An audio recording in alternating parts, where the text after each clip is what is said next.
Bom dia a todos e a todas. Cumprimento os meus colegas dessa mesa virtual, na pessoa da Camila, que é uma satisfação estar contigo de novo.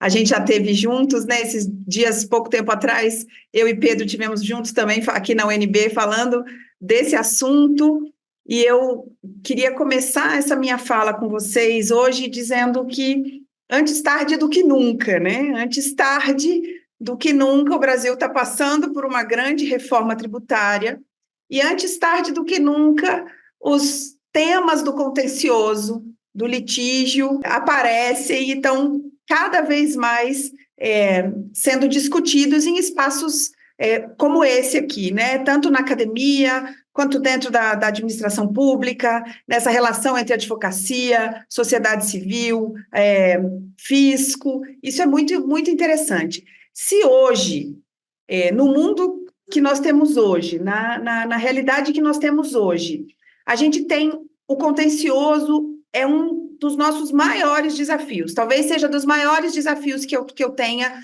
diariamente na Procuradoria da Fazenda Nacional. Seja o contencioso do Juizado Especial Federal, com o seu imenso volume, tratando de imposto de renda, isenção de imposto de renda por moléstia, diferentes tipos de moléstia, seja o contencioso que chega à Suprema Corte, ou ao STJ, ou à Suprema Corte, em grandes processos, em grandes discussões, com repercussão em milhares de outros processos no Brasil inteiro, seja o contencioso no CARF, assuntos que são, do ponto de vista tributário, muito profundos, com uma produção de provas muito robusta, com discussões.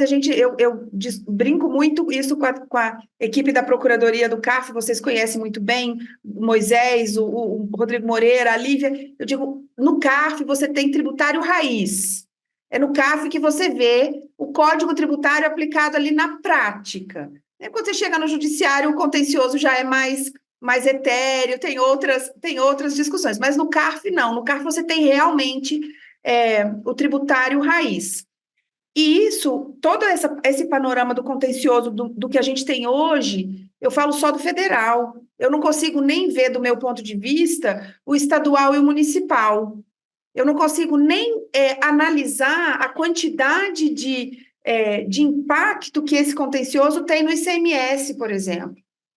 O que a gente vê, quase 75% do PIB nacional, 7 trilhões de reais, 7 trilhões de reais é o que a gente tem em contencioso.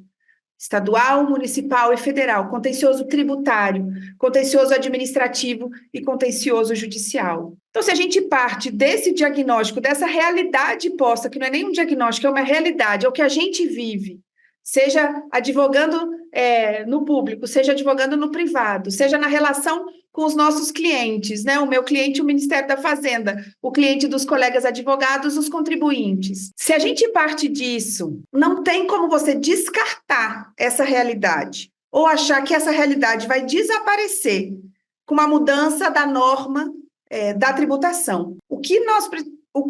E aí olhando já para a lógica da reforma, a reforma é de ser celebrada. Eu gosto muito de uma frase que o ministro Haddad fala, e eu já ouvi o secretário Bernardo Api falar também, a reforma é a reforma possível. É a reforma possível politicamente, é a reforma possível ideologicamente, academicamente, mas principalmente a reforma que o parlamento decidiu seguir, né, com todos os inputs que a gente deu de todos os lados. A reforma tem que ser celebrada. E nós temos que, de uma forma quase que solidária, implementar essa reforma do melhor jeito, a partir dos princípios que a Constituição nos dá, da simplicidade, da transparência, né, das bases únicas. Ótimo. Então, a gente tem duas realidades, um contencioso gigante, que nos desafia todos os dias, e uma reforma que vai ser implementada. Vai ser implementada, inclusive, em etapas, né? Porque tem tantas ferramentas tecnológicas, a gente podia ficar horas aqui falando só do split payment, né, gente? De tão interessante e desafiadora que é essa nova ferramenta. Bom, mas a partir dessas duas realidades, como é que a gente vai encarar o contencioso daqui para frente? Então, tem um contencioso que é um contencioso que vai ficar como legado, né? Pensa só no contencioso do PIS/COFINS. Só na Procuradoria a gente tem quase 400 temas de PIS/COFINS. É muita discussão judicial e administrativa. Então, a gente tem um contencioso do legado e a gente vai ter um contencioso da reforma. Eu tenho a impressão, e olhando, estudando, analisando, olhando muito, por exemplo, das pesquisas e das análises que a academia tem feito, então, os estudos do INSPER, né, os estudos que trazem, dizendo, olha, eu imagino, e eu tenho muito mais do que um otimismo, essa percepção, com base na minha experiência, de que sim, a reforma vai diminuir o litígio. Mas a gente tem uma fase de transição. A gente tem um litígio legado, a gente tem uma nova realidade de acertamento, seja da jurisprudência no CARF, seja da jurisprudência nos tribunais. E aí, olhando para esse acertamento da jurisprudência, eu não posso ignorar que tanto o PLP 68 quanto principalmente o PLP 108 não endereçam a harmonização desses tributos. A harmonização e harmonização é uma boa palavra, porque não é padronização, é harmonizar entendimentos entre as secretarias de Fazenda, os fiscais que têm a competência de fiscalizar, lançar e discutir administrativamente, com a advocacia pública, que tem a competência de defender esse tributo, essa tributação no judiciário, não endereçam o desafio que vai ser harmonizar a posição de fiscos estaduais e municipais ali do nosso IBS com a posição do fisco federal, da administração tributária federal.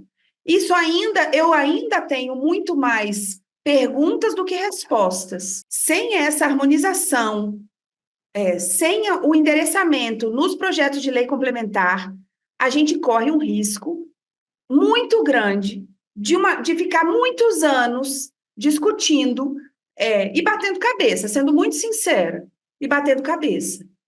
Você veja hoje, o que a gente tem hoje, olhando a jurisprudência, olhando o litígio na Justiça Federal, que é o que eu consigo enxergar. Você vê que o TRF da quarta é muito mais ágil. Os assuntos chegam no STJ muito premidos pela jurisprudência da quarta região. E aí, se você coloca dentro dessa realidade que já tem hoje, 27 TJs julgando, a partir da lógica do input das suas 27 secretarias de Fazenda, harmonizadas pelo comitê gestor, como é que vai ser essa harmonia? Essa harmonia, e veja, não estou falando de harmonia de procedimento, estou falando de harmonia de interpretação jurídica, de interpretação da norma, de coisas básicas da gente entender como é que fato gerador, hipótese de incidência, sujeito passivo, responsabilidade, isso é jurídico. E isso tem que ter uma harmonia. Sem isso, a gente corre um risco imenso de multiplicar os litígios, de criar uma insegurança jurídica que prejudique todo esse esforço que está sendo feito. E aí, olhando para esse, já nos meus segundos finais aqui, eu queria já deixar uma porta aberta assim. Então, olhando para aqui, nem o PLP 68, nem o PLP 108 endereçam esses desafios. A gente tem no Congresso Nacional os projetos de lei que foram elaborados de uma forma democrática pela Comissão de Juristas, lá capitaneado pela ministra Regina Helena, que podem ser um bom input, uma boa solução. Agora, o que não dá é para seguir cada PLP 68, 108, projetos da Comissão de Juristas, como se não se conhecessem, né? Quando você passa na rua pela pessoa que você não quer cumprimentar, você finge que não é com você, como se isso fosse entregar isso ao destino. É isso que não dá. Então, assim, é muito bacana estar aqui discutindo com esse time de feras para dizer, olha, ok, temos esse diagnóstico, temos essa realidade. E agora o que a gente faz? Era isso que eu tinha para dizer. Obrigada, Vitória. Obrigada, Maria Clara.